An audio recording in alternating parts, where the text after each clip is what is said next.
Hello friends, എല്ലാവർക്കും all master Malayalam YouTube ചാനലിലേക്ക് സ്വാഗതം. ഇന്ന് ഞാൻ എത്തിയിട്ടുള്ളത് class 9 health and physical education, art education and work എഡ്യൂക്കേഷൻ്റെ ആൻസർ കീ ആയിട്ടാണ്. അപ്പോൾ ഇതിൽ മലയാളം മീഡിയത്തിൻ്റെ ഉൾപ്പെടുത്തിയിട്ടുണ്ട്. അപ്പോൾ നമുക്ക് ഉത്തരത്തിലേക്ക് കടക്കാം. ഫസ്റ്റ് ക്വസ്റ്റ്യൻ്റെ ആൻസർ വരുന്നത് IOA. സെക്കൻഡ് ക്വസ്റ്റ്യൻ്റെ ആൻസർ വരുന്നത് റെസ്ലിംഗ് അല്ലെങ്കിൽ കുസ്തി.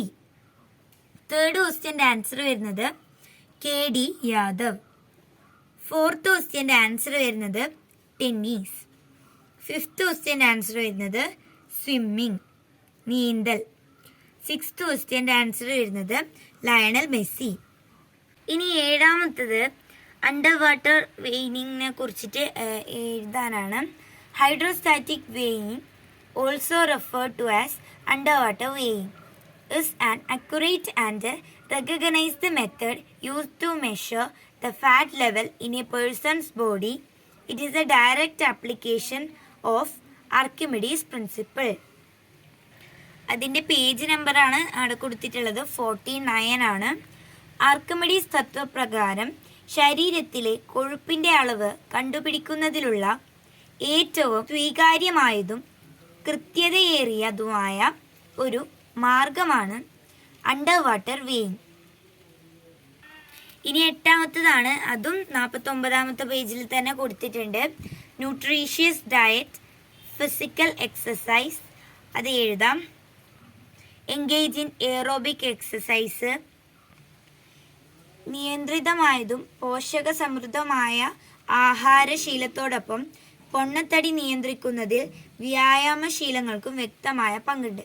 മാത്രമല്ല നമുക്ക് junk food avoid, junk food അതായത് ഈ പുറത്തു നിന്നുള്ള ഭക്ഷണമെല്ലാം കുറയ്ക്കുക, അതെല്ലാം എഴുതാം. നമ്മുടെ ഇതിനോട് ചേരുന്ന പോയിന്റ്സ് എല്ലാം എഴുതാം, പ്രശ്നമൊന്നുമില്ല. ഇനി 9ാമത്തതാണ് weight training practice if done twice a week develops the strength and the size of the muscles. It can regulate the blood sugar level. ആഴ്ചയിൽ 2 ദിവസത്തിൽ കുറയാതെ വെയ്റ്റ് ട്രെയിനിങ് പരിശീലനം ചെയ്യുന്നതിലൂടെ ശരീരത്തിലെ പേശികളുടെ വലുപ്പം വർദ്ധിപ്പിക്കാം. ഇതിലൂടെ രക്തത്തിലെ പഞ്ചസാരയുടെ അളവ് നിയന്ത്രണ വിധേയമാക്കാം. ഇനി 10ാമത്തതാണ്, അത് 33ാമത്തെ പേജിലുണ്ട്. അതിന് ആൻസർ വരുന്നത് it leads to dangerous health issues like cardiac disease, high blood pressure and stroke. ഹൃദയ സംബന്ധമായ രോഗങ്ങൾ, ഉയർന്ന രക്തസമ്മർദ്ദം, പക്ഷാഘാതം തുടങ്ങിയ രോഗങ്ങൾ വരെ ഇത്തരം ഭക്ഷണങ്ങളുടെ അമിതോപയോഗം മൂലം ഉണ്ടാകുന്നു. 11ാമത്തതാണ്, അത് 23ാമത്തെ പേജിൽ കറക്റ്റ് കൊടുത്തിട്ടുണ്ട്. നട്ടെല്ലിന് വഴക്കവും ഉദരപേശികൾക്ക് അയവും ബലവും ലഭിക്കുന്നു. ഉദരത്തിലെ ദുഷ്യവായുവിനെ പുറന്തള്ളുന്നു. Provides flexibility to the spine, strengthens and gives a good stretch to your abdominal muscles, expels trapped digestive gas from the stomach. ഇനി 12ാമത്തതാണ്, അത് 47ാമത്തെ പേജിൽ കൊടുത്തിട്ടുണ്ട്. അതായത് കുറഞ്ഞത് 30 മിനിറ്റെങ്കിലും വ്യായാമത്തിന് കണ്ടെത്തുക. വാമിംഗ് അപ്പും കൂളിംഗ് ഡൗണും ശീലമാക്കണം. അതികഠിനമായ വ്യായാമങ്ങൾ ഒഴിവാക്കുക. പരുക്കുകളോ മറ്റു ബുദ്ധിമുട്ടുകളോ ഉണ്ടെങ്കിൽ വ്യായാമം ഒഴിവാക്കുകയും വിദഗ്ധരുടെ നിർദ്ദേശം സ്വീകരിക്കുകയും ചെയ്യുക. ശരീരത്തിന് ഓരോ ഭാഗത്തിനും അനുയോജ്യമായതും ശാസ്ത്രീയമായതുമായ വ്യായാമ മുറകൾ തിരഞ്ഞെടുക്കുക. വ്യായാമത്തിനു ശേഷം ലഘുഭക്ഷണം കഴിക്കുക. Set aside at least 30 minutes for physical exercise or daily exercise. Don't skip warming up before exercising and cooling down afterwards. Avoid strenuous physical exercise. Avoid exercises in case of injuries or other difficulties. Take expert opinion. Select physical exercises which are appropriate and scientific. Take light refreshment after exercise. ഇനി 13ാമത്തതാണ്, അതിൻ്റെ answer വരുന്നത് school Games Federation of India is an organization which conducts national sports competitions to identify the winners in sports and games. School കുട്ടികളിൽ കായിക മികവ് പ്രോത്സാഹിപ്പിക്കുന്നതിനു വേണ്ടി ദേശീയ തലത്തിൽ കായിക മത്സരങ്ങൾ സംഘടിപ്പിക്കുവാനും കുട്ടികളിലെ കായിക രുചി വളർത്തി ഒരു കായിക സംസ്കാരം കൈവരിക്കുന്നതിനും വേണ്ടി 1954 സ്ഥാപിതമായ ഒന്നാണ് school games federation of India SGFI. അതിനെ പറ്റിയിട്ട് ഡീറ്റെയിൽ ആയിട്ട് നിങ്ങൾ ടെക്സ്റ്റിൽ 43 പേജിൽ കൊടുത്തിട്ടുണ്ട്. ഇനി അടുത്തത് നമ്മൾ ആർട്ട് എഡ്യൂക്കേഷനിലെ ആൻസേഴ്സ് നോക്കാൻ പോവാണ്. കലാവിദ്യാഭ്യാസം. ഒന്നാമത്തേൻ്റെ ആൻസർ വരുന്നത് രാജ രവിവർമ്മ. രണ്ടാമത്തേൻ്റെ ആൻസർ വരുന്നത് സോപാന സംഗീതമാണ്. അത് കുറച്ച് ഡൗട്ട് ഉണ്ട്, അത് കറക്റ്റ് ആൻസർ ഡിസ്ക്രിപ്ഷനിൽ കൊടുക്കാം ക്ലാരിഫൈ ചെയ്ത് കഴിഞ്ഞിട്ട്. ഇനി മൂന്നാമത്തത് ഉത്തരം വരുന്നത് സി ആണ്, ഓടക്കുഴൽ ഇല്ലെങ്കിൽ ഫ്ലൂട്ട്. നാലാമത്തത് ആൻസർ വരുന്നത് കാരിക്കേച്ചർ. ഇനി അഞ്ചാമത്തേൻ്റെ ആൻസർ വരുന്നത് കുമ്മാട്ടി. ആറാമത്തേൻ്റെ ആൻസർ വരുന്നത് ചെമ്പൈ വൈദ്യനാഥ ഭാഗവതർ. ഇനി ഏഴാമത്തത് അതിൻ്റെ ആൻസർ വരുന്നത് choose a well known songs that are in your range. Upbeat songs tend to be better crowd pleasers than slow songs. It should still be something that you enjoy singing along to and make sure it's within your vocal range. നിങ്ങളുടെ ശ്രേണിയിലുള്ള അറിയപ്പെടുന്ന ഗാനങ്ങൾ തിരഞ്ഞെടുക്കുക. മന്ദഗതിയിലുള്ള ഗാനങ്ങളെക്കാൾ മികച്ച ആൾക്കൂട്ടത്തെ സന്തോഷിപ്പിക്കുന്ന ഗാനങ്ങളായിരിക്കും. നിങ്ങൾക്ക് അറിയുന്ന ഗാനങ്ങൾ തിരഞ്ഞെടുക്കുക, അതായത് അലറാതെ ഉയർന്ന നോട്ടുകൾ എത്താൻ കഴിയുന്നുണ്ടോ അങ്ങനെയുള്ള രീതിയിലുള്ള പാട്ടുകളാണ് തിരഞ്ഞെടുക്കേണ്ടത്. എട്ടാമത്തത് ഒരു സോങ് കമ്പോസ് ചെയ്യാനാണ് പറഞ്ഞത്. സ്കൂൾ പ്രവേശനോത്സവത്തിന്, അതായത് നമ്മൾ തന്നെ കമ്പോസ് ചെയ്തിട്ട് എഴുതേണ്ടതാണ്. നമ്മളെ ഭാവനയിൽ വരുന്ന രീതിയിൽ എഴുതാം, അതൊന്നും പ്രശ്നമില്ല. അപ്പം നിങ്ങൾ കമ്പോസ് ചെയ്ത സോങ്സ് എല്ലാം കമൻറ്റ് ബോക്സിൽ എഴുതാം. Caricatures are typically based on specific person, while cartoons are often more abstract and can apply to many different peoples. Cartoons have a more serious tone and caricatures are often used to convey satire, political commentary or social criticism. Sketching, pencil സ്ട്രോക്കുകൾ അല്ലെങ്കിൽ മറ്റ് കലാപരമായ ഡ്രോയിങ്ങുകൾ എന്നിവയിലൂടെ ലളിതമോ അതിശയോക്തിപരമോ ആയ രീതിയിൽ വിഷയത്തിൻ്റെ സവിശേഷതകൾ കാണിക്കുന്ന റെൻഡർ ചെയ്ത ചിത്രമാണ് കാരിക്കേച്ചർ. കാർട്ടൂൺ. കടലാസ് എന്നർത്ഥമുള്ള കാർട്ടൂൺ എന്ന ഇറ്റാലിയൻ പദത്തിൽ നിന്നാണ് ഹാസ്യ ചിത്രം എന്നർത്ഥം വരുന്ന കാർട്ടൂൺ എന്ന ഇംഗ്ലീഷ് പദമുണ്ടായത്. അതിൻ്റെ വ്യത്യാസമായിട്ട് നമുക്ക് പറയാൻ പറ്റുന്നത്, ചിത്രകലയിൽ നിന്നും വ്യത്യസ്തമായ കാർട്ടൂണിൽ സാങ്കേതികത്വത്തിനല്ല പ്രാധാന്യം, മറിച്ച് ആശയത്തിനും ഉദ്ദേശ്യത്തിനുമാണ്. ഇനി 10ാമത്തതാണ്, അത് ഡ്രാമ, നാടകം. അതിനെക്കുറിച്ചിട്ട് അത് കംപ്ലീറ്റ് ചെയ്യാനാണ് പറഞ്ഞിട്ടുള്ളത്. അപ്പോൾ ഡയലോഗ്, സ്റ്റേജ്, ആക്ടേഴ്സ്, ഹ്യൂമർ അതെല്ലാം ഉൾപ്പെടുത്താം. തിരശീല എന്ന് ഓൾറെഡി ഇതിൽ തന്നിട്ടുണ്ട്. നർമ്മം, അഭിനേതാക്കൾ, ഡയലോഗ്, വേദി.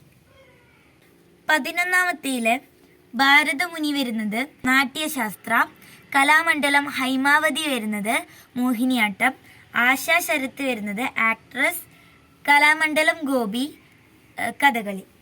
ഇനി 12ാമത്തതാണ് ചിത്രം വരയ്ക്കാനാണ് പറഞ്ഞിട്ടുള്ളത്. അതായത് ഒരു ഗ്രാമത്തിലൂടെ പുഴ ഒഴുകുന്നുണ്ട്, പുഴയിലൂടെ ഒരു തോണിയുണ്ട്, തോണി നിറയെ പച്ചക്കറികൾ. അപ്പം ഞാൻ ജസ്റ്റ് വെറുതെ ഒരു സ്കെച്ച് പോലെ ഇട്ടതാണ്, പെട്ടെന്ന് വരച്ചതാണ്. അപ്പോൾ ഇങ്ങനെ ഒരു രീതിയിലാണ് ചിത്രം വേണ്ടത്.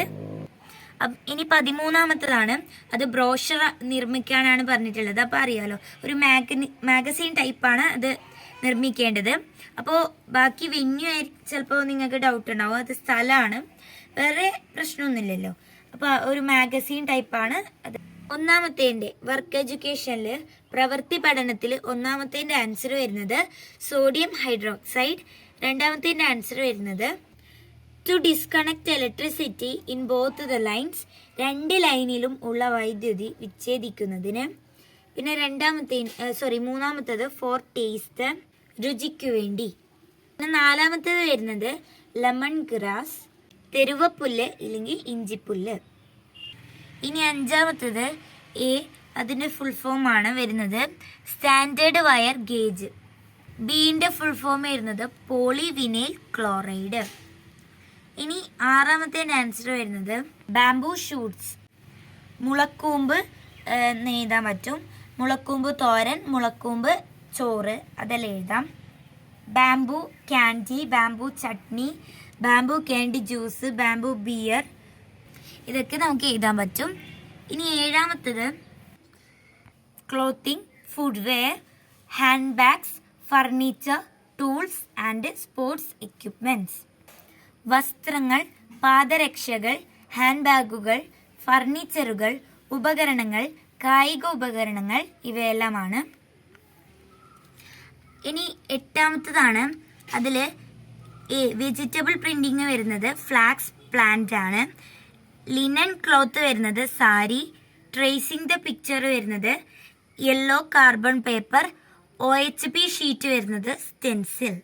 ഇനി ഒമ്പതാമത്തതാണ്, അതിൽ ബാഗാണ്, സഞ്ചി. അപ്പോൾ അതിൻ്റെ റോ മെറ്റീരിയൽസ് ആയിട്ട് നമുക്ക് കോട്ടൺ, ജ്യൂട്ട്, പിന്നെ ലെതർ അതെല്ലാം പറയാൻ പറ്റും, പരുത്തി, ചണം അതെല്ലാം.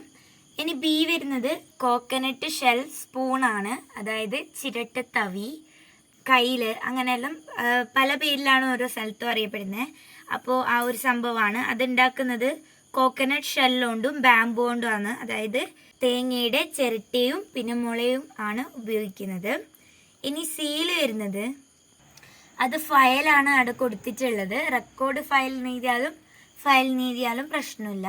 പിന്നെ അതിന് വേണ്ടത് കാർഡ്ബോർഡ്, പേപ്പർ, പിന്നെ ത്രെഡ്. ഡി കാണിച്ചിട്ടുള്ളത് ഹാൻഡ് ക്രാഫ്റ്റഡ് ബാംബൂ ബാസ്ക്കറ്റ് ആണ്. ഇല്ലെങ്കിൽ ബാംബൂ ബാസ്ക്കറ്റ് എഴുതിയാലും മതി, മുള കൊണ്ടുള്ള കൊട്ട.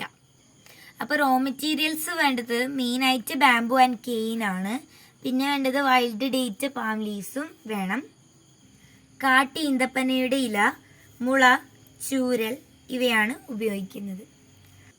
ഇനി പത്താമത്തേൽ വരുന്നത് എന്തെന്ന് വെച്ചാൽ ഭക്ഷ്യ സംസ്കരണ വ്യവസായത്തിൽ പായ്ക്ക് ചെയ്യുമ്പോൾ ശ്രദ്ധിക്കേണ്ട കാര്യങ്ങൾ എന്തെല്ലാം.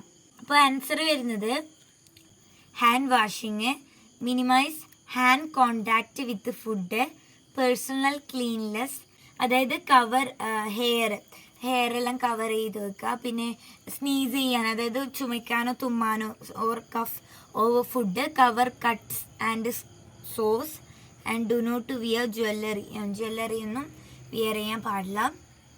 പിന്നെ വിയർ പ്രൊട്ടക്റ്റീവ് ക്ലോത്തിങ്, അതായത് ക്ലീൻ ആയിട്ടുള്ള ഒരു പ്രൊട്ടക്റ്റീവ് ക്ലോത്തിങ് വിയർ ചെയ്യുന്നത് നല്ലതാണ്. ഉചിതമായ സമയങ്ങളിൽ ഫലപ്രദമായ കൈ കഴുകൽ, അസംസ്കൃത കയ്യുറകളുടെ സുരക്ഷിതമായ ഉപയോഗത്തിലൂടെയും ഭക്ഷണവുമായി നേരിട്ടുള്ള സമ്പർക്കം കുറയ്ക്കുന്നതിന് വ്യക്തിഗത ശുചിത്വം, അതേപോലെ കയ്യുറകൾ അതെല്ലാം ഉപയോഗിക്കാവുന്നതാണ്. ഇനി 11ാമത്തതാണ്, അതിൽ പറഞ്ഞിട്ടുള്ളത് ഇന്നോവേറ്റീവ് ആയ ടെക്നിക്കും സ്ട്രാറ്റജീസും. അതായത് അഗ്രികൾച്ചർ ഇൻഡസ്ട്രിയിൽ കുറേ ക്രൈസിസും ചലഞ്ചസും എല്ലാം ഫേസ് ചെയ്യുന്നുണ്ട്. അപ്പോൾ അതിനെ എങ്ങനെയെല്ലാം ടെക്നിക്ക് ഉപയോഗിച്ചിട്ട് നമുക്ക് ഓവർകം ചെയ്യാൻ പറ്റും എന്നതാണ് പറഞ്ഞത്. അതായത് കാർഷിക മേഖലയിലുള്ള ഓരോരോ പ്രതിസന്ധികളെല്ലാം എങ്ങനെ നേരിടാൻ പറ്റും ടെക്നോളജിയെല്ലാം ഉപയോഗിച്ചിട്ട്, അതാണ് പറഞ്ഞിട്ടുള്ളത്. അപ്പോൾ നമുക്ക് ഇന്നോവേറ്റീവ് ടെക്നിക്സ് ആയിട്ടെല്ലാം നമുക്ക് പറയാൻ പറ്റും. അതായത് അഗ്രികൾച്ചറൽ ഡ്രോൺ ഉപയോഗിക്കാം അല്ലേ, പിന്നെ automated irrigation system, genetically modified crops, precision farming, animal tracking callers അതെല്ലാം വെക്കാം. അതായത് proper management of water, like എന്ത് ചെയ്യും, റെയിൻ വാട്ടർ ഹാർവെസ്റ്റിങ് അതെല്ലാം ചെയ്യാൻ പറ്റും. അപ്പോൾ അങ്ങനെയെല്ലാം വാട്ടറിനെ സ്റ്റോർ ചെയ്യുക. അപ്പോൾ ഈ ക്ലൈമറ്റ് ചേഞ്ച്, പെട്ടെന്ന് മഴയില്ലാത്ത സമയം അങ്ങനെയെല്ലാം വരുമ്പോൾ നമുക്ക് കറക്റ്റായിട്ട് വാട്ടർ ചെയ്യാൻ പറ്റും. അതായത് കാർഷിക ഡ്രോണുകൾ, ഓട്ടോമേറ്റഡ് ജലസേചന സംവിധാനങ്ങൾ, ജനിതക മാറ്റം വരുത്തിയ വിളകൾ, ആനിമൽ ട്രാക്കിംഗ് കോളറുകൾ, മഴവെള്ള സംഭരണി സ്ഥാപിക്കുക അതെല്ലാം എഴുതേണ്ടത്. അപ്പോൾ എന്തെങ്കിലും ഈ മിസ്റ്റേക്ക് പറഞ്ഞ ക്വസ്റ്റ്യൻസ് ആൻസേഴ്സിൽ എന്തെങ്കിലും മിസ്റ്റേക്ക് ഉണ്ടെങ്കിൽ തീർച്ചയായിട്ടും ഡിസ്ക്രിപ്ഷനിൽ കൊടുക്കുന്നതായിരിക്കും. അപ്പോൾ ഇത്രയാണ് ഈ വീഡിയോയിൽ ഉൾപ്പെടുത്തിയിട്ടുള്ളത്. നിങ്ങൾക്ക് ഇഷ്ടപ്പെട്ടാൽ ഇല്ലെങ്കിൽ ഉപകാരപ്രദമായാൽ തീർച്ചയായിട്ടും ലൈക്ക് ചെയ്തും ഷെയർ ചെയ്തും സബ്സ്ക്രൈബ് ചെയ്തും സപ്പോർട്ട് ചെയ്യുക. Thanks for watching.